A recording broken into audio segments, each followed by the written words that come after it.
Good morning and welcome to Costa Rica Real Estate and Investments.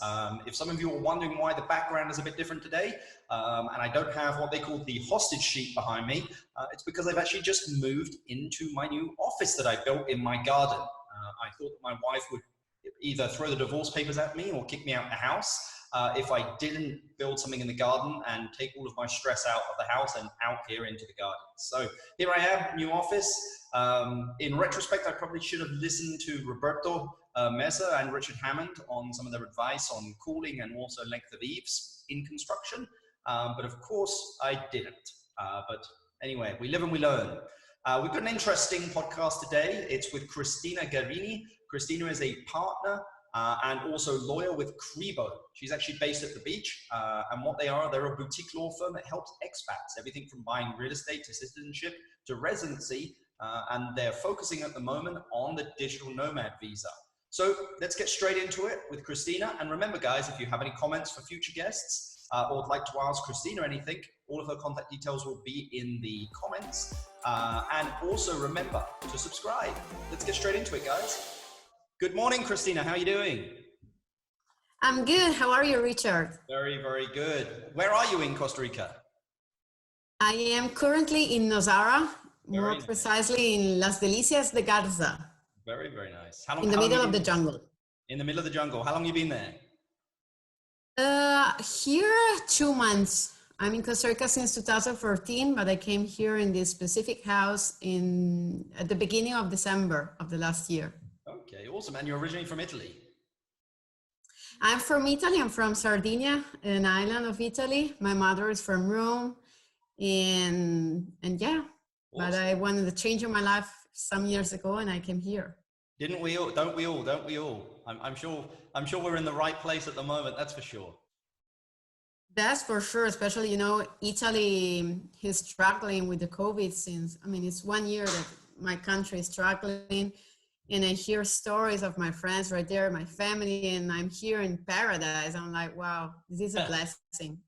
Yeah, I had a conversation with my family in England the other day, and they've been on lockdown. I think it was since October, so it's absolutely insane. But anyway, let's get talking about the one thing that we want to talk about today, kind of two main topics, digital nomads and then also residency, because I'm sure quite a few people have questions about them. There's been a lot of talk about this digital nomad visa. A lot of people are like, how do I apply? Has it been approved? So maybe you can just kind of just clear the air on that one to begin with. Has it been approved? Has it not? Can I apply for it? Okay, so it has not been approved yet. I have recent information because just yesterday they reviewed and revised the motions and additional motions that were filed regarding the bill of law. So now what is pending is that the bill of law is on the agenda of the government to be discussed. They simply have to decide a date to vote it in first debate. Then a few days after it is approved in first debate, it must be approved in second debate. Then the decree must be published, signed by the president of Costa Rica. And then there is also a second step, because once the law is approved and passed and everything, immigration authorities must issue their internal regulation to define, the final requirements and expenses to determine exactly how much it will cost for applicants. Okay. So the government expects to approve it within the first semester, and I really think it's going to be a reality soon. I know Costa Rica is not famous for being a fast country, but I'm confident. I really think because they're pushing it, and it's an important project not only for the digital nomad but for the country itself. Because at the end of the day, there are already a lot of digital nomads here. Only they don't fit into category right now, so I really hope. But I theoretically wouldn't, if I wanted to be a digital nomad in Costa Rica anyway, I could just enter in as a tourist for 90 days and then just leave the country for 72 hours and come back in for 90 days if I didn't want to apply for the digital nomad visa, or I wanted to become a digital nomad right now. Well, in theory, remember that you are always providing services here. So in theory, you are working from here, and it's very recent an experience of two famous influencers that were, I think, in Thailand, and they were having this amazing time. They were like, oh, it was so great being working here for 1 year. and they got arrested because they didn't have a work permit. Of course, this is an extreme case. Sure. And this will not happen in Costa Rica, but still, I mean, I'm an attorney, so I'm a fan of the rules. So I prefer, you know, to have a category that I can apply for and be totally legal here. And also, you know, leaving every 90 days could, it was nice maybe in the past. Oh yeah, I can go to Mexico, I can go to Panama, I can discover Nicaragua and have a nice weekend. But right now with the COVID, it's not as fun anymore. Yeah. And complicated, a lot of expenses, and yeah, so I mean, when do you think that we'll be able to, or a digital nomad will be able to apply for this visa? When do you really think it's going to be available for application? Well, I hope in the second half of this year. Okay. But there is something that is, there are two things that can be done already. The first thing is starting collecting the requirements, because I'm sure that they will also request birth certificate, apostille, and criminal background check apostille. So with the COVID situation, obtaining these documents can take a lot of time. So the person may want to start, you know, collecting the documents so that when the time comes, they're ready. And the second thing that can be done, maybe not right now, but within a month, they could start requesting an appointment before immigration authorities to open a case file at your name. So I'm Cristina, I'm a digital nomad. I want to apply for the digital nomad category or any other residency. With the COVID restriction, I cannot simply show up at immigration offices with my nice paper and say, hey, here I am. No, I need an appointment. And right now, especially in the San Jose office in La Bruca, they're overwhelmed. So if you request an appointment today, guess when it's pre-granted? Try. 6 months. August. End of August. So, I mean, hopefully, you know, from now until the end of August, it will already be a reality. So people could start requesting appointments so that in August, they can file and submit the paperwork. Because if we wait for the bill of law to be passed and approved, and then you ask for the appointment, and maybe the appointment is granted, who knows when. So this is something that I think could be done. But Cristina, you don't think that they're going to take this onto more of an online application due to COVID? Because I mean, digital nomads are not going to be here in Costa Rica. I mean, they're going to be in all over the world, right? And wanting to come here. Well, so here's the thing. A month in October, I think at the end of October, they announced that, yeah, everything's going to be digital. Investor, you will be able to apply digitally in 1 week from now. I haven't seen that happen. The bill of law actually states that the immigration authorities shall put in place a digital platform for this type of application, but this is going to take time. Sure. So I will rather have an appointment, and then if I don't need the appointment, I will simply file my paperwork digitally, but I will not, you know. Or I could hire a lawyer very much like yourself, Cristina, and you could do everything for me, no? Well, that is nice. This is the other thing when people are like scheduling the appointment, like, oh man, but I don't know if I'm going to be there. I'm like, don't worry, because I mean, if you sign a power of attorney with us, we can go and file the paperwork and submit the paperwork on your behalf. So for example, if you're here, you can already sign with us, and then you can leave the country. And when the moment comes, we submit all the paperwork for you. We try to do all that we can for our clients so that we bother them only when it is really, really necessary. So we don't want to send them to the immigration offices, and yeah. How much do you think this visa is going to cost? I mean, I've seen numbers from everywhere from $1,500 all the way up to $4,000 being thrown around. I mean, if the one thing that I know about Costa Rica, and I've always said it, is that I know nothing, you know, until something's actually published. But do you have any idea of how much you think this thing's going to cost to apply for? Well, we have a similar category already in place, which is the Visa de Estancia, a special category of permit which can be granted for 1 year to foreigners that are invited here to provide services for a Costa Rican corporation, but will not be receiving a salary here. The Digital Nomad Visa will be a subcategory of this Visa de Estancia. So if we consider how much immigration authorities are charging for that, we could guess and see that they would probably charge the same. At the moment, immigration expenses for a Visa de Estancia are of $300. So a lot cheaper than residency fees on the immigration side, right? Personally, we also charge lower fees in the case of estancia visas application because the paperwork is easier, the process is faster. So we charge basically almost the half of what we charge for residency applications. So of course, then if you're a native, you know, US citizen, you will also have to pay for translations costs. But the fees, I think we are trying to keep prices down, and if immigration authorities confirm the same price, it will be $300 expenses, translations costs, and legal fees. Okay. And the other good thing about this estancia is that first, the person will not have to pay the guaranteed deposit at the end of the process. And this makes a huge difference, especially for Europeans.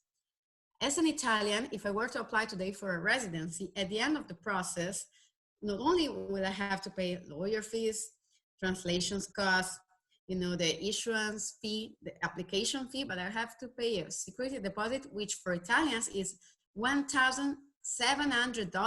So wow. $700. It's a lot of money. Imagine a family group. I mean, they cannot afford it. I was talking to an Italian family here, and they're like, I don't have the money for that. On the contrary, if you apply for an estancia visa, and I think it will be the same for digital nomad, you don't have to pay the security guarantee. And this makes a huge difference.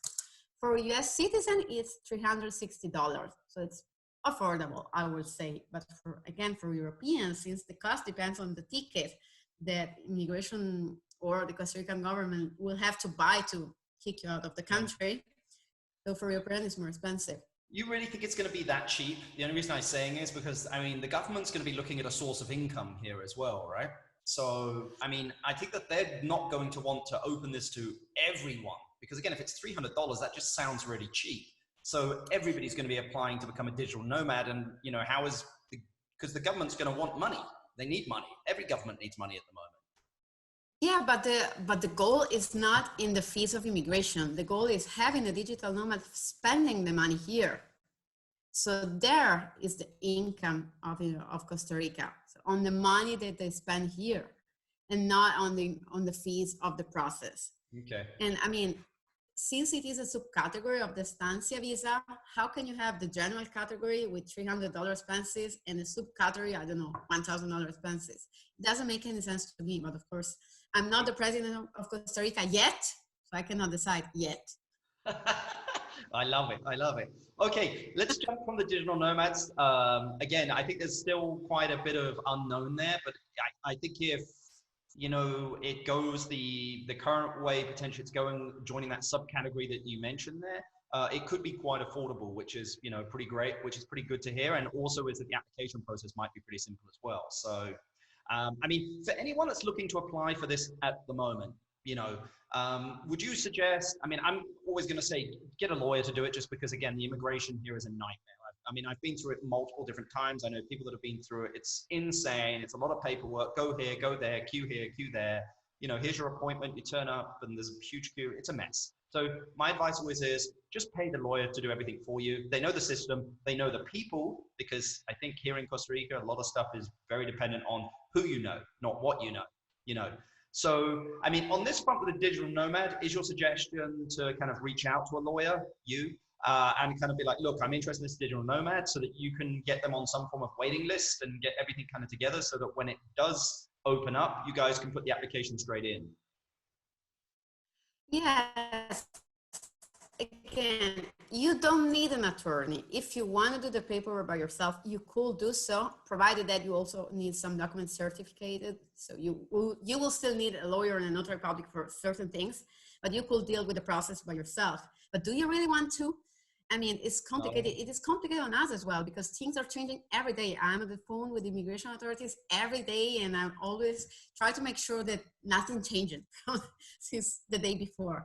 So it's a lot easier if you have an attorney. And I had clients, you know, who were like, oh, schedule an appointment. I can do that by myself.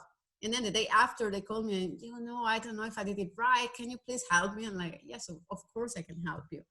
And the other thing, you know, I recently founded my own law firm, as you know. This is Scribo. And we founded it by the way. The last year. Thank you. Super happy about that.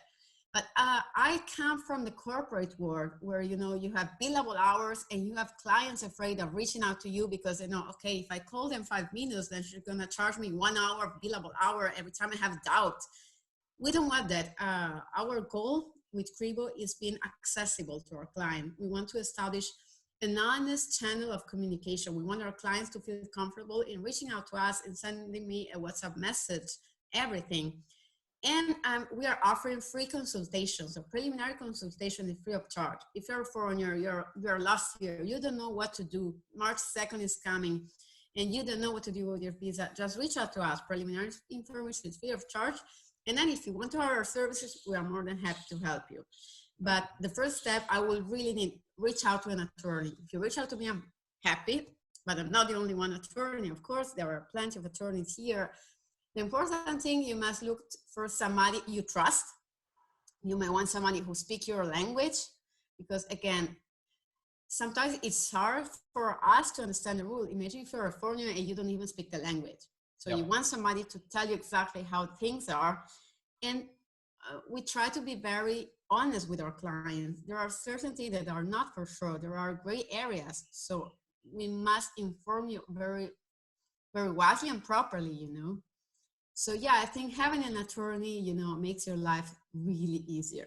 I would agree. I had it for my residency application, and all I did was give paperwork and paid. So it was very easy.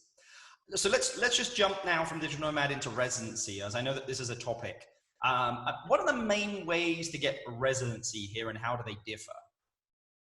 Okay, so the two most common categories I would say are investor residency and rentista residency. In both cases, you need money. This is the basic requirement, because as an investor, you need to do an investment of $200,000. If you are a rentista, you need to deposit $60,000 in a Costa Rican or foreign bank account. The difference is that in the case of investment, you put that money on an asset, which could be a real estate investment, or you buy very expensive cars here, or you invest into a corporation here. Sorry, did you say I could buy a $200,000 car and that counts? Well, yeah. Wow. Okay. I'd never heard that before. That must be an expensive car. Well, I'm Italian, you know, we have the Ferraris. That's true. That's true. No, not that I don't own a Ferrari, but I know that there's people who own it. I'm not. There are a few people here. I'd love to see them trying to get to Nasada in a Ferrari, but yeah. Oh my God. Oh my God, no. Impossible, especially to... So I interrupted you. To get to my place, you need a 4-wheel. Yes. The only way. Sorry, so the investor visa requires you to invest $200,000 here in Costa Rica. And this is the current threshold, because there is also another bill of law, also with the idea, you know, of inviting more foreigners here to Costa Rica, that aims to reduce the threshold that I just mentioned of $200,000 to $150,000. This is the investor category. You can request it if you're the investor, and you can request it for your family members as well as dependents. Then there is the rentista category, which requires you to demonstrate that you will be receiving $2,500 here in Costa Rica for 2 years in a stable, permanent, and irrevocable manner. This is very important, because I know there are people that say, oh, I get dividends from my corporation for that amount, then I can apply. No, you can't. Because the only document that immigration authorities accept to demonstrate your rentista condition is a document issued by a bank or a financial institution saying that they have the $60K, which is the total amount for the 2 years, and that they will wire you $2,500 per month for 2 years. And it must be irrevocable. So only a bank can really state that and certify If I'm correct, there are some banks here like Banco Nacional where you can actually get an account where you deposit $60,000. They give you kind of that letter that you need, and every single month that they withdraw $2,500 from that $60,000, correct? Yes, it is correct. Okay. Yes, there are local banks that do that. But you could, in theory, also do it with your foreign bank and maybe create an escrow account here. I found the escrow figure very useful, because right now the requirements to open a Costa Rican bank account for foreigners without residency are kind of very strict. On the contrary, if you have an escrow account and the escrow agent helping you creating a bank account here, it's a lot easier. And the fees of the escrow agent are not that high.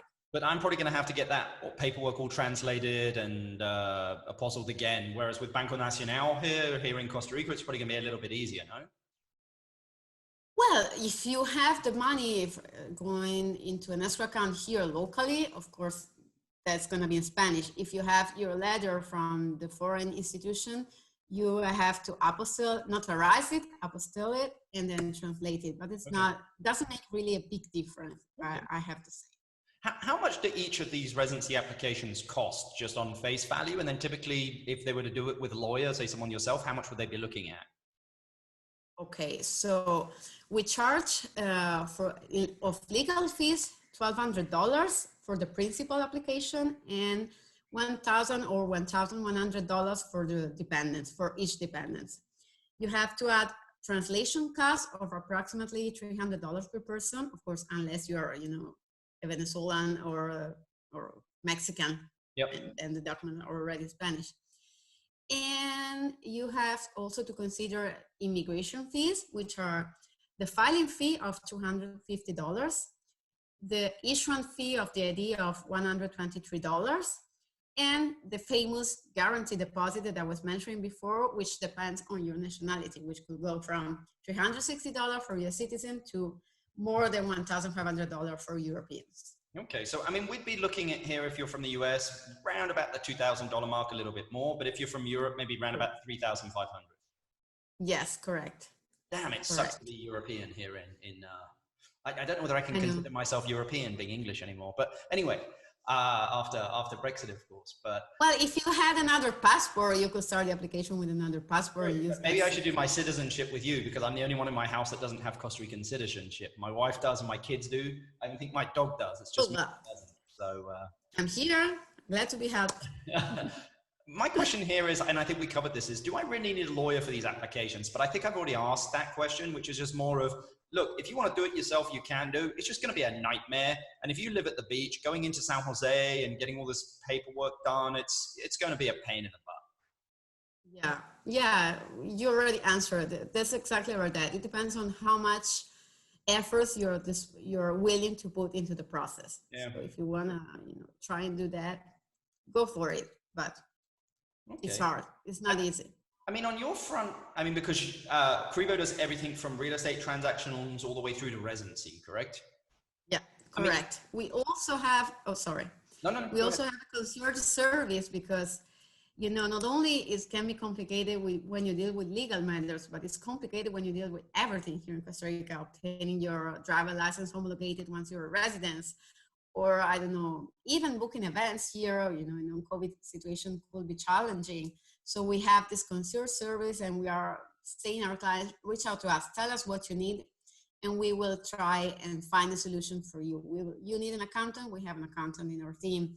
You need a mechanic to review the car, we have that. So we try to really be here for foreigners. So basically you're an expat concierge service. Yes, exactly. I'm an expat myself, and I know how challenging it was when I arrived here. So I want to make things easier.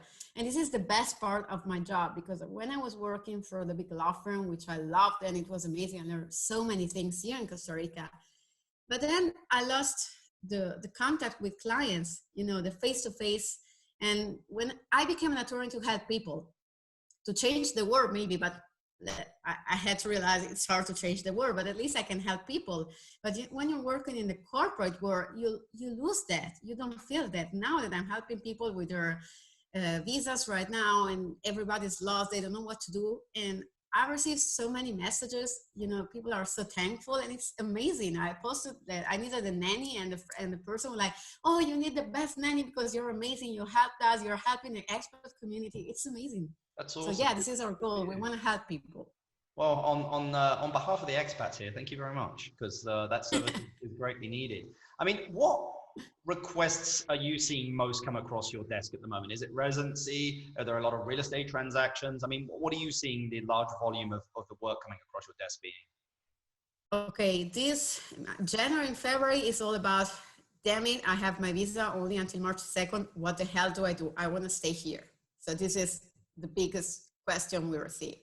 And of course, our goal is not only to extend it for short term, but if people are really aiming to stay here, we try to find a category that apply to them.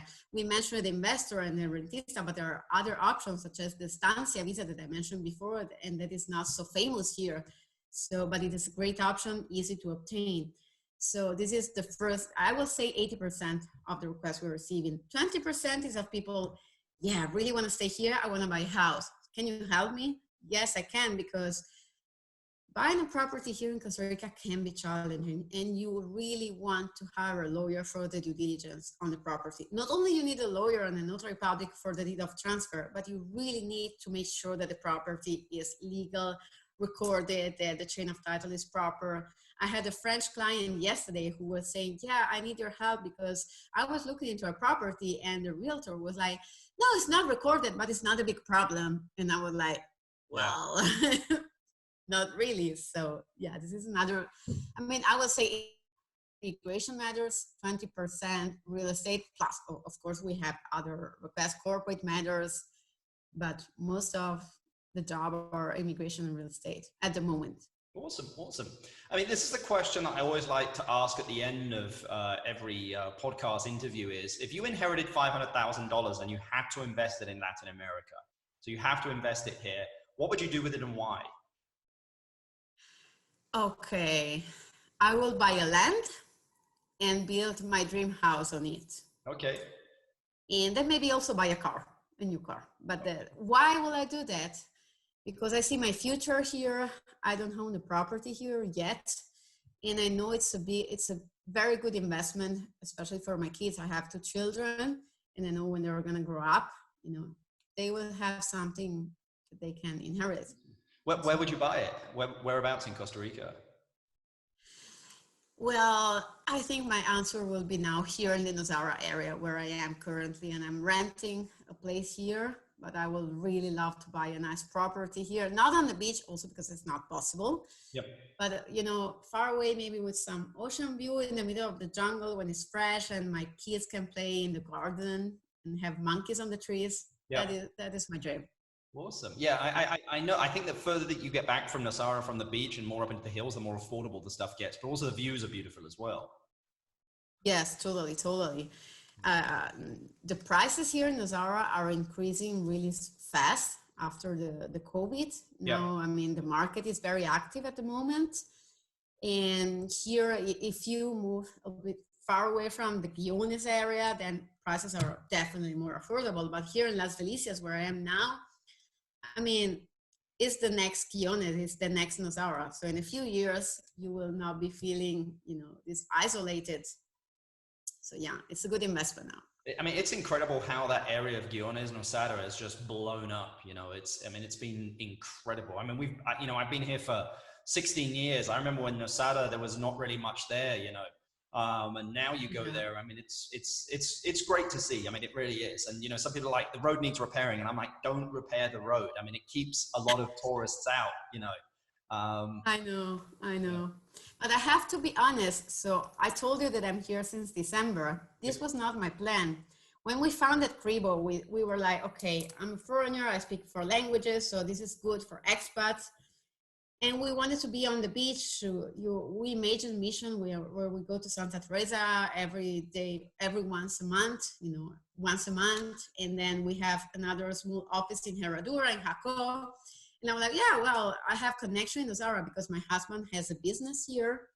I can go there for a few months and then be back in San Jose. Then I came here and I really see a need, and I really saw a need, you know. There are attorneys here, very good attorneys. I'm proud of the other colleagues that are here, but still there are so many people that need help. So I just stayed, and I'm lucky because, as you were saying, we have, you know, I have my partner there in San Jose. So all my clients here in Nosara, they just give me the paperwork, and we are the ones who goes to San Jose. They can remain here, enjoy the pura vida. Yeah. But this is perfect. So we are both here and in San Jose. Yeah, I mean, people didn't come to Costa Rica to get paperwork and get it all apostilled and translated and file it all. I mean, I think if you think your home country is bureaucratic, wait till you get to Costa Rica. So, but anyway, totally. But anyway, Cristina, it's been an absolute pleasure talking with you, and thanks again. And for anyone that wants to contact Cristina, I'll place all the contact details in the description. And Cristina, thank you very much. Enjoy the rest of your day. Thank you, Richard, and thanks for everybody who's gonna watch this video. Awesome. I'm happy to be of help if needed. Awesome. Thanks very much. Thank you. Bye-bye. Have a great day.